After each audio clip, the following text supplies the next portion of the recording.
Bonjour chers abonnés. Aujourd'hui je vais changer un peu de thème. Alors je vais quitter la TVA, euh, mais pour autant je vais quand même rester dans un domaine assez proche. Je veux parler notamment du FCTVA. Alors je pense que pour certains d'entre vous, vous connaissez déjà la réforme qui est intervenue. Alors je signale qu'en loi de finances pour l'année 2021 donc, a été finalisé ce principe de l'automatisation du FCTVA. Et dans le journal officiel du 31 décembre, vous retrouverez deux documents réglementaires, un décret et un arrêté, qui précisent le périmètre de cette réforme. Alors je me suis dit, je vais commencer à aborder ce principe de la réforme du FCTVA en parlant déjà des comptes qui vont être pris en compte, c'est vraiment le cas de le dire, dès le 1er janvier 2021. Alors, bien évidemment, il y a des gens qui travaillent au trimestre, d'autres qui travaillent en rythme N plus 1, d'autres éventuellement N plus 2, mais peu importe. Alors, j'ai repris sur Excel les différents plans de compte qui sont visés par cet arrêté que vous retrouverez dans le journal officiel du 31 décembre, ou mieux, si vous le voulez, je vous ai laissé en dessous de cette vidéo les liens d'accès à ces deux documents. Alors, ok, vous voyez à l'écran les différents plans de compte qui sont repris par cet arrêté, et j'ai pas trouvé mieux finalement que de faire une situation comparée des différentes instructions budgétaires et comptables, voir un peu leur périmètre et commencer à tirer des enseignements. Alors, ce que vous voyez ici à l'écran, en dehors de ce petit pavé que je traiterai dans un deuxième temps, ce sont des comptes réels, donc qui génèrent des sorties de caisse chez le comptable. Alors, par dépenses réelles, alors je me suis permis le luxe, en définitive, de colorier par grande catégorie les comptes qui sont donc éligibles au remboursement du FCTVA. Donc je vais commencer avec les plans de compte des petites collectivités, et puis progressivement, au fur et à mesure que je vais avancer sur la droite, voir un petit peu les tenants, les aboutissants. Alors, vous avez vu, j'ai commencé à colorier, alors je ferai abstraction un instant de la couleur rouge, qui est un compte un peu particulier pour les maîtrises, les PPP, c'est-à-dire les partenariats publics-privés. Tout le monde n'a pas ce genre de dépenses. Mais enfin bon, si c'est le cas, c'est éligible. Je vais commencer surtout par le deuxième poste, les comptes 204. Alors je précise que le compte 204, ce sont normalement des comptes, c'est un chapitre d'ailleurs, en M14, c'est un chapitre qui est d'investissement, qui correspond aux subventions d'équipement que les collectivités sont amenées à verser à un certain nombre de partenaires. Eh bien, vous voyez déjà au niveau du bloc communal, donc commune et EPCI, que tout le monde n'a pas droit à un compte de 104 éligible. J'en veux pour preuve les petites communes de moins de 500 habitants. Si vous prenez l'idée d'avoir à vouloir verser une subvention sur le 204, eh bien, vous ne serez pas éligible donc au FCTVA. Alors ça, c'est déjà une première erreur à ne pas faire pour ne pas perdre le bénéfice du FCTVA. Alors, que les gens qui sont au-dessus de 500 habitants ne se réjouissent pas trop vite, parce que quand on voit la nature des subventions d'équipement qui sont en définitive éligibles au FCTVA, on voit de suite qu'il s'agit de subventions qui sont en direction de qui? Bien sûr de l'État. Alors bon, voilà, c'est sûr qu'on ne peut pas attirer les mouches avec du vinaigre, et clair et net, là, si vous versez des subventions d'équipement à d'autres bénéficiaires que l'État, autant dire que vous en serez pour vos poches. Donc il faut être très clair là-dessus. Alors, j'avance un petit peu sur la droite pour voir où si je retrouve des comptes 204 sur les autres instructions budgétaires et comptables.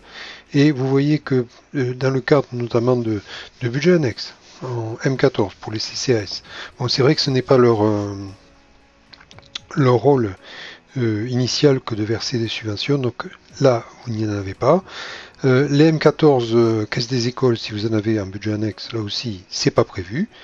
Si vous êtes à M4, donc je pense notamment, alors, il y aura dans ce tableau plusieurs M4 pour tenir compte des différentes familles de M4, puisque vous avez la M4 globale, M41, M42, M43, M44, donc M43 tout court, M43 transport, M49, normalement c'est l'eau et l'assainissement. Vous voyez à chaque fois, les M4 ne bénéficient pas de T204. D'ailleurs, c'est pas leur, leur fonds de commerce que de distribuer les subventions d'équipement.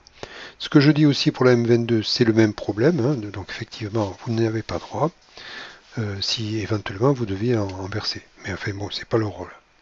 J'arrive très rapidement au M52, qui sont donc les comptabilités pour les départements, les M57, notamment pour les métropoles, ou alors les quelques EPCI qui ont opté pour cette nouvelle instruction budgétaire et comptable.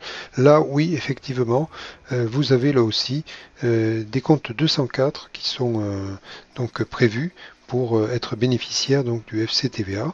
Alors, même remarque pour la M14, hein, quand on regarde État,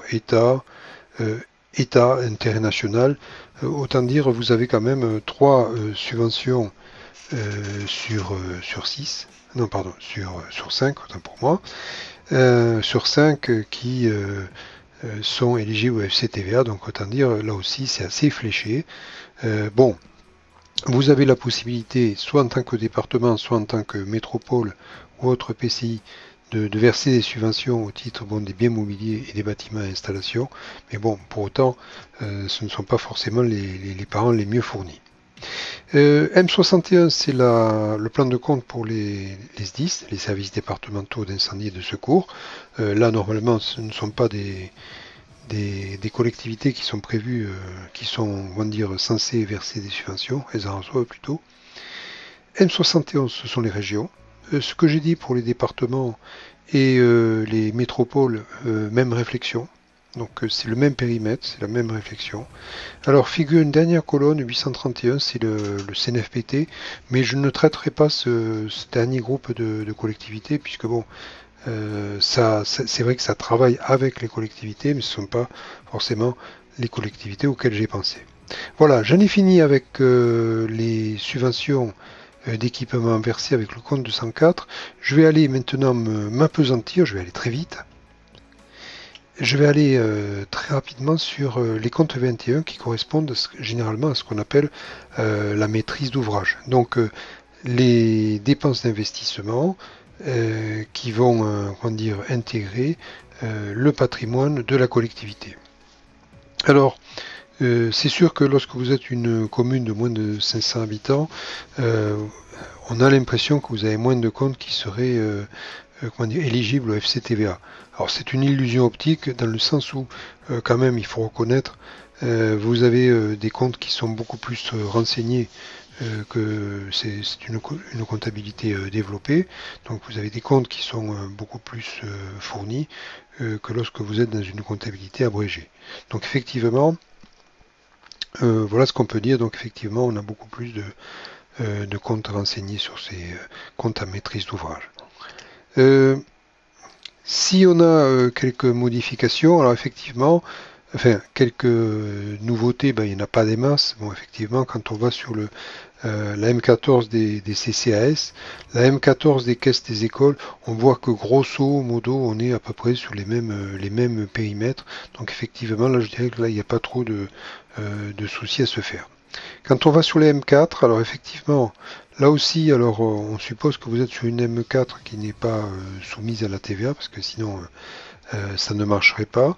Donc effectivement, là aussi, autant être très clair là-dessus, ce sont des dépenses toujours bien sûr en relation avec l'activité menée par le budget annexe, donc il est hors de question de bénéficier de FCTVA pour une dépense qui serait étrangère à l'objet de cette M4.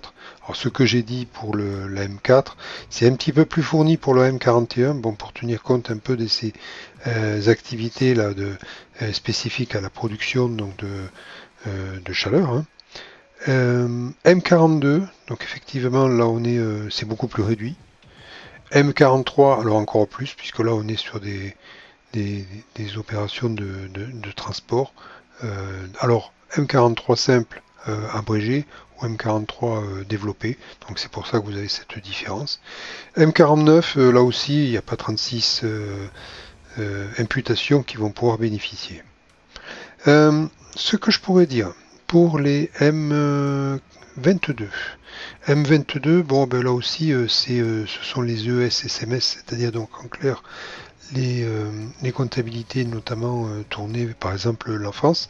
Donc effectivement, il n'y a pas 36 000 investissements qui sont réalisés par ce type d'institution. Donc on a un certain nombre de comptes qui sont peu développés pour le bénéfice du FCTVA. La comptabilité des départements et des eurométropoles. Pardon, des métropoles. Bon, ben, il faut reconnaître que là, c'est très développé au niveau des comptabilités M57. C'est beaucoup plus fourni, même si les comptabilités sont assez voisines dans leur constitution. On peut se demander effectivement qu'est-ce qui peut faire la différence. Ben, je dirais que c'est un affinage des comptes, et donc effectivement c'est ce qui explique la longueur un petit peu plus importante pour ces comptes. Je vais passer à la M61, donc la comptabilité des SDIS, services départementaux d'incendie et de secours. Là aussi, vous avez une liste qui est... Alors, il y a quand même un enseignement que je voudrais dire. Si vous êtes à la tête d'une collectivité qui dispose de plusieurs budgets, eh bien la requête que vous allez monter pour vérifier quel est le montant auquel vous pourriez bénéficier, vous le sentez bien, vous n'aurez pas le même périmètre. Donc ce sera quand même très important de pouvoir prendre ce tableau que je vous donne pour pouvoir faire très rapidement un état des lieux de quoi vous avez droit. Alors les régions, ben, elles ont là aussi des dépenses en maîtrise d'ouvrage. Donc effectivement, la liste elle est comme elle est. Donc c'est assez comment dire, complet. Je vais passer à la troisième catégorie. Alors vous le comprendrez, c'est ce qu'on appelle les encours, donc le compte 23. Alors il y en a très peu finalement en M14 abrégé. C'est quand même beaucoup plus fourni. Alors qu'est-ce qu'on voit la différence? Eh bien effectivement on voit les immobilisations corporelles en cours. Là, on voit que c'est beaucoup plus fourni, beaucoup plus ventilé en définitive, puisque vous voyez, on est sur le 231, et ici on est sur 231, 3, 5, 6, 7, 8. Donc effectivement, on est sur du corporel, mais beaucoup plus ventilé, et qui tient compte, on le voit, parfois des situations de situations patrimoniales autres. Donc effectivement, c'est... Alors ce que je dis en bleu pour les M14 500 habitants, plus de 500 habitants, vous avez la même composition pour les SIAS, les CCAS, donc vous l'avez. Pour les caisses des écoles, même réflexion. Pour les M4, là aussi vous avez des encours. Je suppose que pour les M41, vous avez la même problématique, effectivement. Donc on a toujours, vous voyez, il y a quand même des permanents pour tout le monde. Tout le monde a sa couleur bleue, si j'ose dire, plus ou moins renseigné, hein, mais vous l'avez. Donc le compte 23, mais je peux dire que c'est quand même une permanence qu'on a sur ces comptes-là. Sont greffés la part du 235 qui n'est pas un encours à proprement parler, mais un PPP, donc effectivement. Alors, pour les M52, c'est-à-dire donc les départements, et les M57, eh bien, effectivement, vous vous rendez compte que là, par contre, il y a un véritable comment dire, écrasement. Oui, on peut le dire comme ça, écrasement. Des natures donc en 231, 200... voilà, 231, 235, 236. Donc là, au moins, on a une seule catégorie reine là, qui apparaît rapidement en M71. Tant dire, il faudra quand même y prendre garde.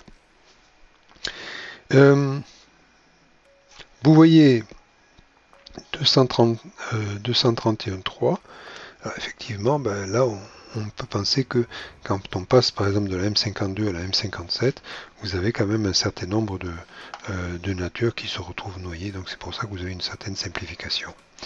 Quand on passe à la M71, bien là aussi, même réflexion, vous avez une comptabilité, pardon, la M61, c'est une comptabilité là aussi qui reprend aussi qui est un peu issu de la M52, dans le même sens où vous avez quand même une grande diversité de comptes.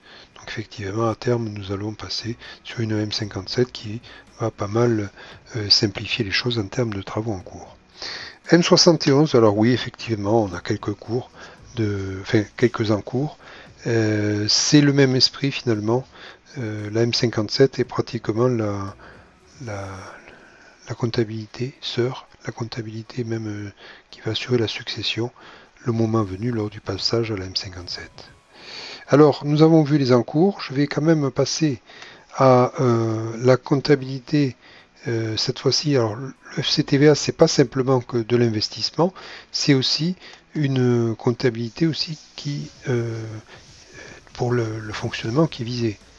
Donc effectivement, vous aviez jusqu'ici les bâtiments publics, l'entretien des bâtiments publics, l'entretien des voiries et des réseaux. Alors depuis quelque temps, et ça c'est important de le dire, je ne sais pas si vous l'avez remarqué en tout début de compte, eh bien les comptes 20, notamment les comptes 20, sont éliminés littéralement. Et ça c'est la grosse novation. Les comptes 20 ne figurent plus parmi les bénéficiaires et je pense notamment à un compte, c'est le compte 205.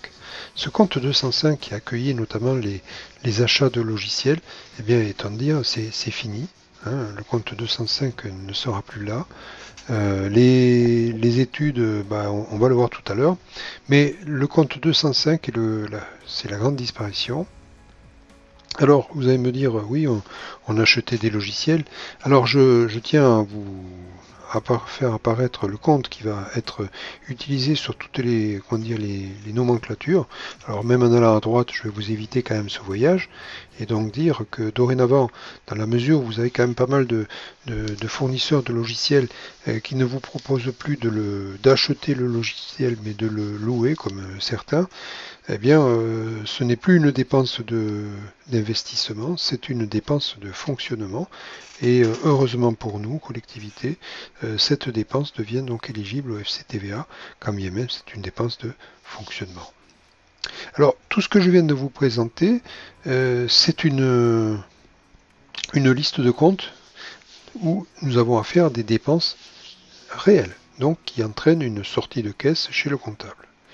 Alors, dans l'arrêté que vous trouverez en dessous de cette vidéo, dans l'arrêté du 31 décembre, vous allez trouver dans son article 2 une novation qui est très intéressante, et je le lis avec vous, vous le voyez. À compter du 1er janvier 2021, sont également retenues au titre de la procédure du traitement automatisé les opérations d'ordre, attention, d'ordre, régulièrement imputées sur les comptes en M14 des communes de 500 habitants et plus, M22, M4, M41, M42, M43, M49, M52, 57, 61, 71.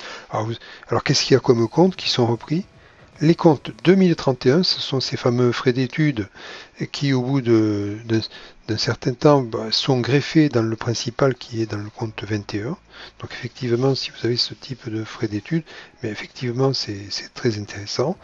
Et les comptes 238, qui généralement, là aussi, font l'objet d'une intégration, mais là aussi, vous avez donc ces deux dépenses pour ordre qui intègrent dorénavant le périmètre des dépenses éligibles. Alors c'est une grosse novation avec cette réforme du FCTVA. Donc nous passons non seulement, il y a eu vraiment deux étapes intéressantes, c'est que d'un côté vous avez eu d'abord que les dépenses d'investissement, puis après nous avons eu un deuxième élargissement aux dépenses de fonctionnement, notamment les dépenses d'entretien. Vous avez eu une prise en compte de ce nouveau trend informatique où on est sur les histoires d'informatique en cloud. Et enfin, maintenant, c'est la prise en compte de dépenses qui ne génèrent pas de sortie de caisse, notamment ces dépenses pour ordre, et qui sont maintenant prises en compte. Alors on avait déjà le cas avec notamment, je pense notamment les travaux en régie. Eh bien là, vous avez une extension de ce type de dépenses. Alors vous allez me dire, ah mais c'est malheureux, on a cité la M14 pour les communes de plus de 500 habitants et il n'y aura rien pour les M14 de moins de 500 habitants. Alors rassurez-vous, c'est juste le dernier paragraphe, on met pour les plans de compte abrégés des communes de moins de 500 habitants, M14 CCS, M14 Caisse des écoles. Donc ceux qui n'ont pas été cités dans le premier paragraphe, M43 abrégé, M49 abrégé, M831, 832, sont retenus les opérations d'ordre. Alors on voit bien un 203. Donc c'est pas tout à fait la même suffixe puisque dans le premier groupe c'était 2031. Là c'est beaucoup plus fruste, ce sera 203 et 238. Et donc là aussi la boucle est bouclée. Et donc voilà. En quelques mots, les dépenses qui pourront bénéficier donc à compter du 1er janvier 2021 du FCTVA. Alors bien évidemment en respectant les périodicités de versement. Alors je pense notamment les premiers concernés seront ceux qui sont à la déclaration, qui étaient à la déclaration trimestrielle, et pour les autres, ce sera pour le FCTVA qui sera versé en 2022. Voilà, j'en ai fini avec ce premier exposé et demain je ferai donc la suite de cette réforme du FCTVA. À bientôt. En tout cas, abonnez-vous, renseignez-vous et vous pouvez télécharger juste en dessous de cette vidéo les annexes que j'ai jointes à cette vidéo. À bientôt. Au revoir.